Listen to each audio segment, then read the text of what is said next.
Hello everyone. ওদিন হচ্ছে আম্মু বাসায় ফুচকা বানাইতেছিল। তো ফুচকার ফুল রেসিপি যদি দেখতে চান অবশ্যই কমেন্ট করে আমাকে জানাবেন, তাহলে হচ্ছে আমি ফুলটা শেয়ার করব। তো হচ্ছে ফুচকা প্রথম হচ্ছিল না দু একটা, তো এখানে হচ্ছে যে কতগুলো শেপ দিয়ে নিচ্ছে ফুচকার। তো এগুলো এক এক করে হচ্ছে তেলে দিবে, ডুবো তেলে ভাজবে।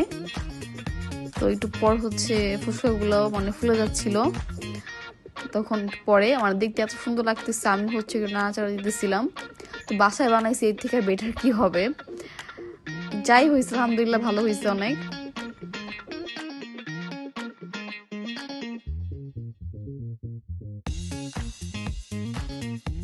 এখানে হচ্ছে প্রায় ভাজা হয়ে গেছে। তো আমি হচ্ছে এদিকে প্লেট সাজাই নিছি। তো আমি হচ্ছে এটার মধ্যে দই অ্যাড করছি, কারণ আই লাভ দই ফুচকা, অনেক ভালো হয় খেতে। সো আমি হচ্ছে ভিতরে হচ্ছে ঘুগনি দিচ্ছি, দেন হচ্ছে টক পানি দিচ্ছি, তারপর হচ্ছে যে দই, তারপর হচ্ছে শসা গাজর একটু ধনেপাতা উপর দিয়ে দিচ্ছি যাতে সুন্দর ফ্লেভার আসে। তো ইয়া, আমার প্লেট রেডি। সো এখন হচ্ছে খাওয়ার পালা। এটা খেতে অসাধারণ, আমার হাতের ইশারা দেখে বুঝতে পারতেছেন কত ভালো হয়েছে খেতে। সত্যি বাসায় বানাইছে এই ইয়াতে অনেক ভালো হয়েছে।